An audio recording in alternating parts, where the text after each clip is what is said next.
足並みを揃えてゆこうお互いを信じ合う五人の仲間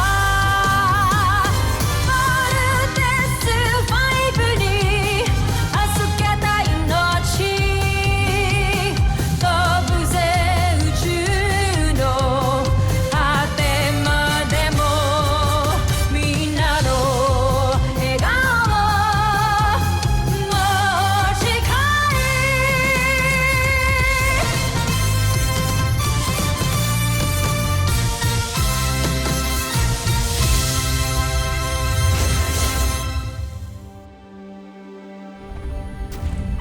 Ang nakaraan sa Voltes 5 Legacy.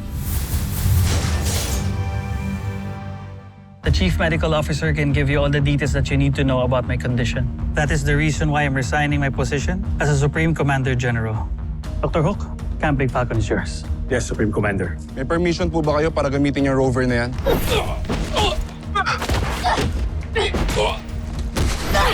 Steve, si Jamie kasi ang weird eh. Tinakas niya yung rover nang walang permission.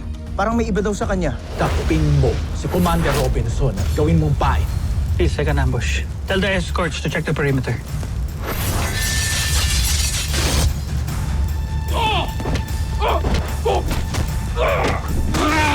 Yun na, Jamie. Kilala ko ang anak ko. Sino ka? Ako ang may hawak sa katauhan ni Jamie Robinson. Kaya mo bang patayin ang sarili mong anak? Kaya ko kung kinakailangan. Jamie! Jamie, stop it! Stop it, Jamie. It's a ring. Inimmunize ka ng ring na to. It was controlling your mind. Ako nang tatapos sa inyong mag-ama! Commander Robinson. Manda kayo, katapusan niyo na. Kala ko pupunta ako dito nang walang pakar.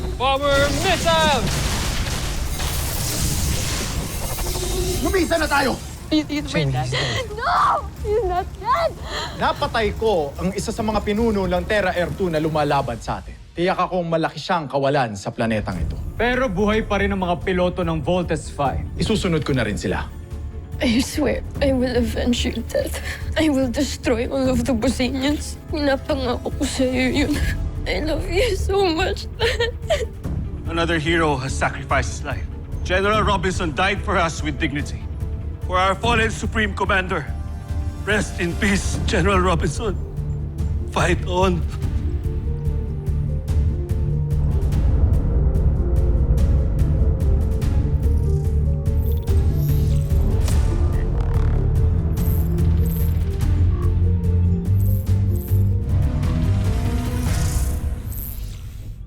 Ano naman yung ginagawa mo? Ito ang tatapos sa kayabangan mo. O baka naman yan ang tatapos sa karera mo bilang general ni Zardos?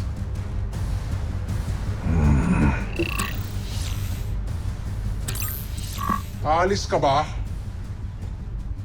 Kung gusto mong ihalo ko ang tugo mo sa eksperimento, Kung kaya mo.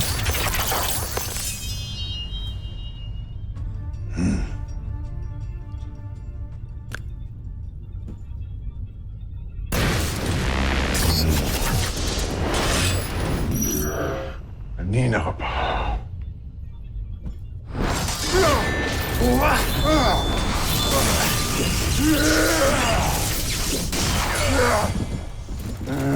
Huwag kayong makikialam!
Gusto ko rin bumawi sa'yo, anak. Gusto kong bumawi sa'yo sa mga pagkukulang ko sa'yo nung bata ka. Just in case na nawala ako. Gusto ko magkaroon tayo ng mga experiences and moments na maaalala mo.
Pinapa-frame niyo po pala lahat ng pictures na yan?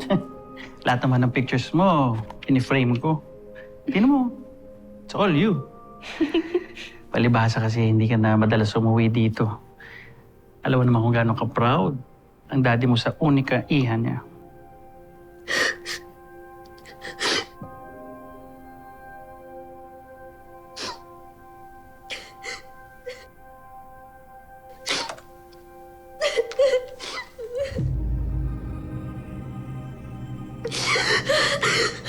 Akala ko po ba malakas kayo, ha?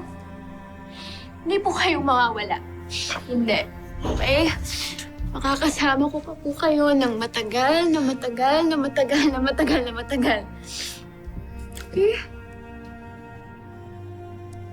Promise. Pinky promise. Promise. Kakasama pa tayo ng matagal. Hindi ako mawawala sa'yo kahit kailan.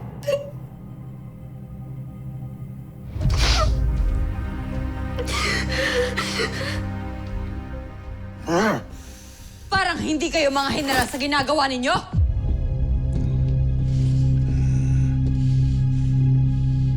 Buti na lang dumating si Sandra. Kundi bangkay kang babalik sa Busan.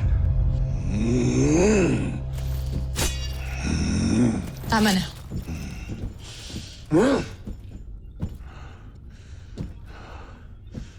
Namumuro na yun, Oslan na yan. Bakit kasi nagpapa-apekto ka pa sa kanya? Alam mo namang ginagalit ka lamang niya, hindi ba? Malapit nang bawiin ng intruva na yan. Ang lahat ng sinabi niya sa akin. Huwag mo nang sayangin ang oras mo sa galit. Ang mabuti pa, ipakita mo na lamang sa akin ang eksperimento mo.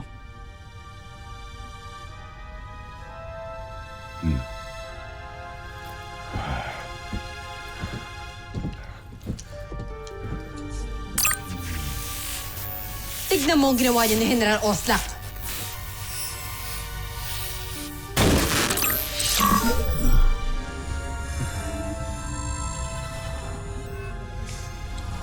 Tignan mo ito, General Sandra.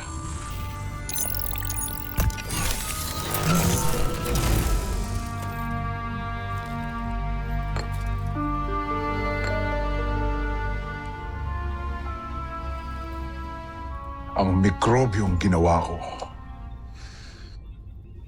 Nakita kong epektibo siya. Dahil ginamit ko ito sa isang taga-Terra Erto. Tagad siyang namatay. Hindi ba delikado rin yan para sa atin?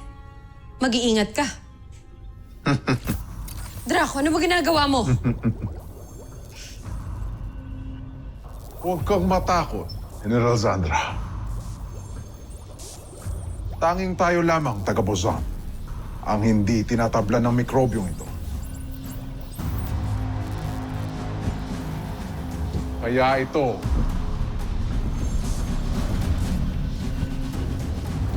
Ito ang gagamitin ko upang matuklasan ang lihim ng Voltes Team.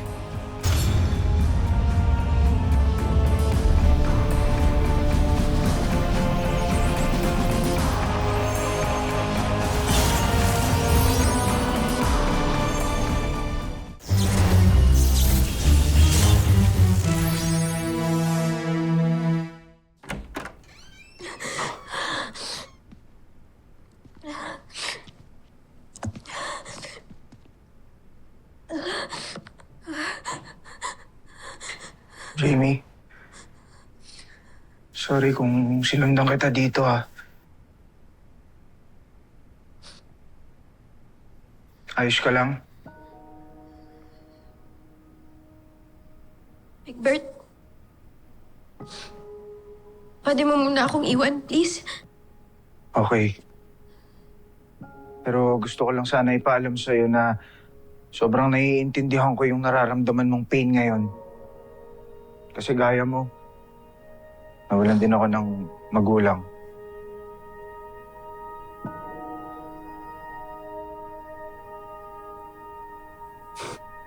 Ano mo, Egbert? Hindi mo naman ako naiintindihan eh. Kasi kayo, hindi niyo kasalanan kung bakit nawala yung nanay niyo.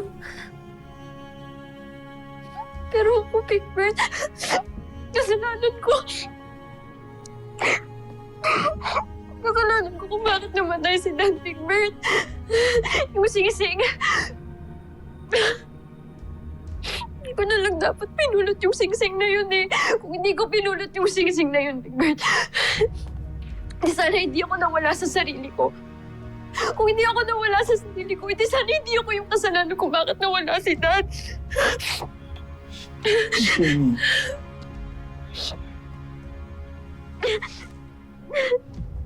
Di mo kasalanan yun eh. Okay? Kasalanan ko nga, Big Bird, di ba? Ano ba? Kasalanan ko! Kasalanan ko. Jamie, no. Kasi kahit makaligtas si General Robinson, mamamatay pa rin siya kasi meron siya malubhang sakit.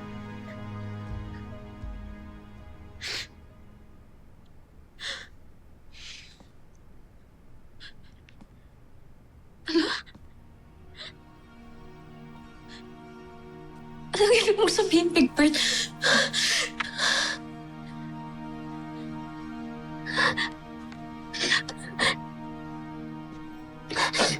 Yan talaga yung dahilan kung bakit kita sinundan dito.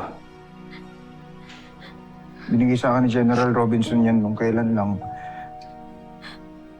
Sabi niya sa akin, nakaschedule na raw yung operation niya. Kung hindi man siya makasurvive, ako daw yung mag-aabot sa inyo.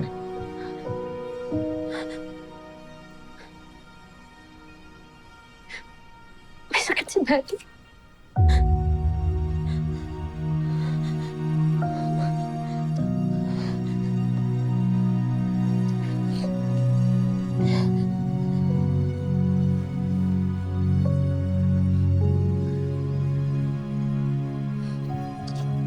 Sabi niya sa akin, may gastric cancer daw siya. Malubha. Nag-spread na yung cancer sa katawan niya, kaya kahit operahan siya,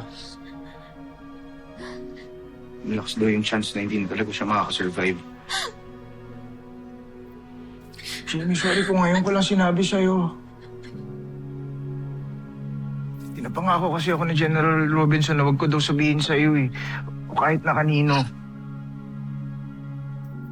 Ayaw niya nag-aalala ka. Ayaw niyang magulo yung isip mo dahil sa sakit niya. Jamie, kaya niya ginawa tong letter na to. Para kahit ano man yung mangyari, makapagpaalam siya sa'yo na maayos.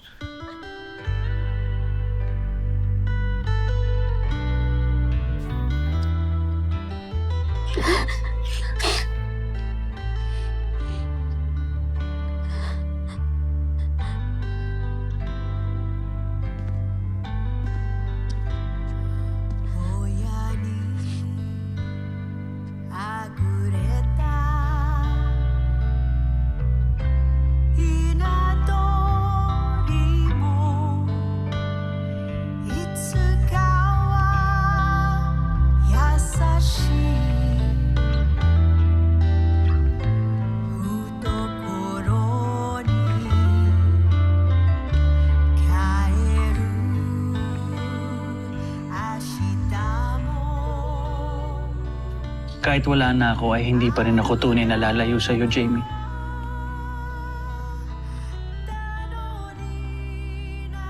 Walang magulang na nangiiwan ng anak. I will always be here. Kapag nalulungkot ka, nangangamba, nag-iisa, isipin mo lang palagi na nariyan ako sa tabi mo. Ang aking pinakamamahal ay mananatiling nasa iyo.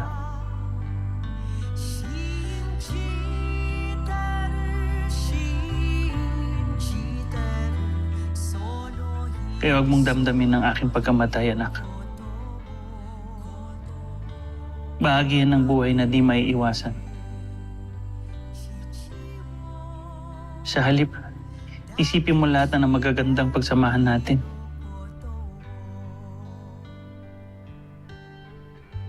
Ang lahat ng mga itinuro ko sa'yo. At kapag namimiss mo ko, tumingin ka lang sa salamin, anak.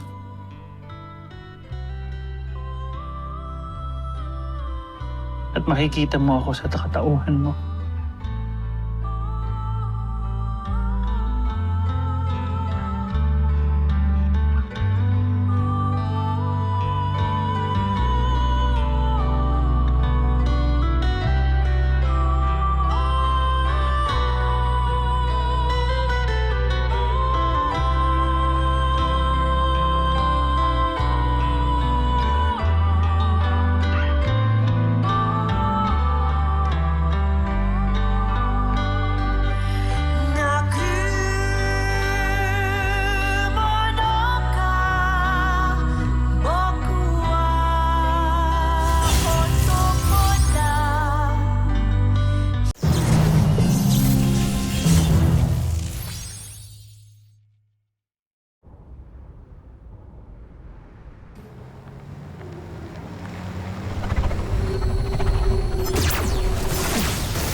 DPS Command! I'm under attack sa labas ng perimeter ng camp!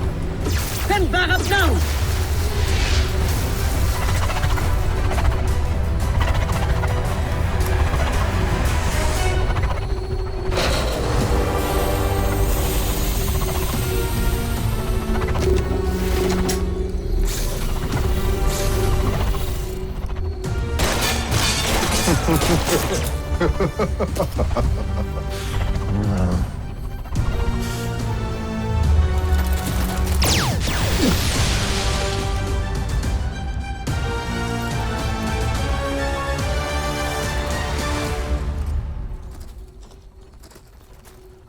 Steve Armstrong.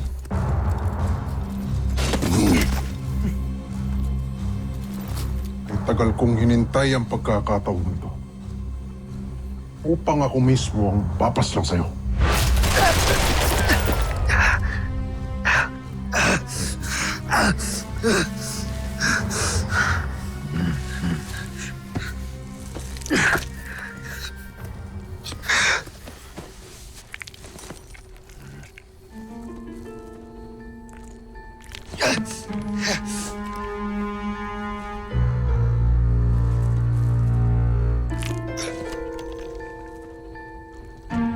Di ka tinatablan ng inyong mga armas. Ng klase kang nilalang.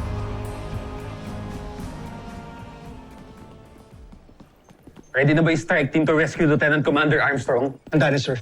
At na-identify na rin yung coordinates ng confrontation. May service pistol naman nadala si Steve eh. He just needs to hold off the enemy hanggang makadating tayo. Yun nga yung problema, sir. Regular bullet load lang ng pistol ni Lieutenant Armstrong at hindi yung special caliber. And that's going to be a problem. Hindi ka pangkaraniwang taga-Terra Air 2. Katulad din ba kita?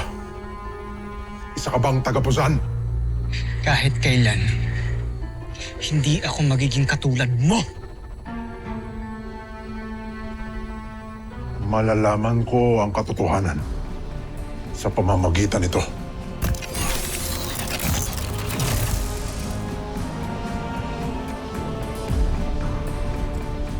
Kung tunay ka ngang taga-Terra Air 2, Kakainin nito ang balat ng katawan mo.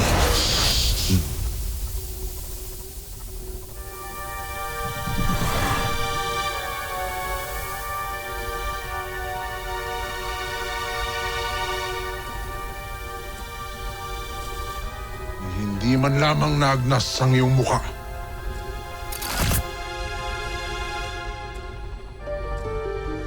Anong klase kang nilalang? Makatunay ngang isa kang Buzainian. Kung isa ka mang taga-Buzang, isa kang walang kwentang alipin. At kailangan mo nang mamatay!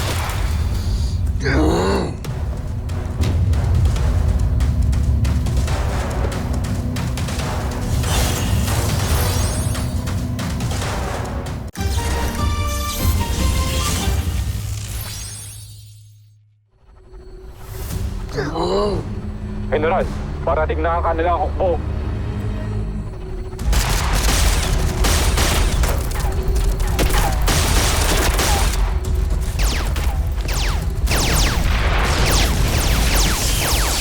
Hindi na sila! Kailangan ko mag-ulat kay Prinsipe Zardos.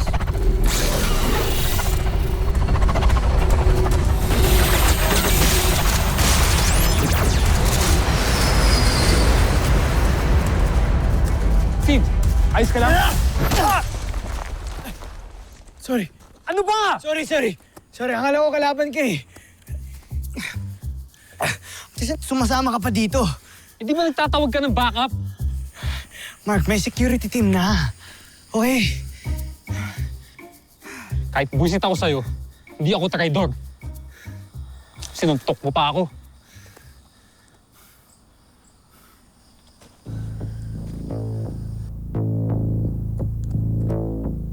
Thanks, Mark.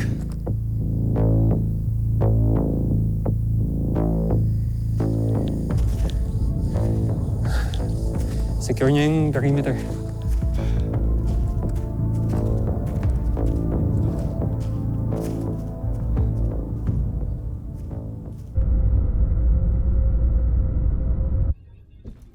Joffrey. Tama bang tinig ko? Pumunta ka ng lupa ng walang pahintulot ko. At natalo ka ni Steve Armstrong. Sa laki mong yan, nagpatalo ka. Homsak, isa kang kahiyan sa ating lahi. Dapat sa'yo ginagawang alipin. Pero, takpin si Draco. Joffrey. Hindi pangkaraniwang tao si Steve Armstrong.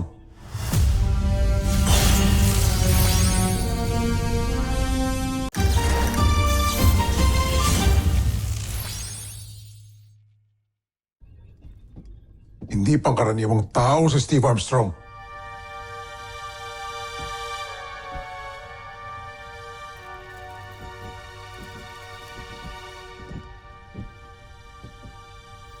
Pinagsasabi mo? Sa gitna ng aming paglalaban, ginamitan ko siya ng armas nila. Pero hindi ito tinabla ng bala.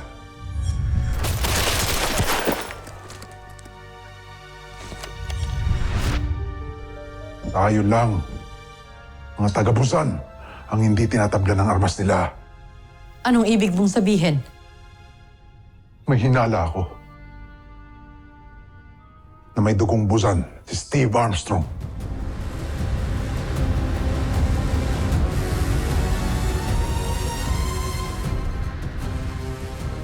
Susunod sa Voltes 5 Legacy. Kagaya ni Papa, meron tayong dugong Buzainian. At ni Kuya Manuel. Di Manuel yung pangalan niya, Little John. Zardos. Dak, Shivan! Hindi ako kumbinsidong kagaya natin sina Steve. Dahil alam kong ni patak ng dugo natin ay wala sila. Kaya kahit kailan, hinding-hindi natin sila magiging kalahi. Tama lamang na hindi nalaman ni Zardos na talagang buhay pa si Hrothgar. Kaya bago pa niya malaman ng lahat, kailangan na mapigilan si Zardos sa pagtatagumpay. At sa'yo ko pa rin iaatas ang misyon na yan, General Oslak. Masusunod, Joffrey. Sinasabi mo ba sa akin na naisahan ako ni Hrothgar at buhay pa siya? Na hindi ko pa siya napapatay? na nasa katauhan siya ni Dr. Ned Armstrong. Sa halip na mag-isip kayo ng kung ano-anong kalokohan, mag-isip kayo ng paraan kung paano natin tuluyang mapapasta ang ating mga kaaway.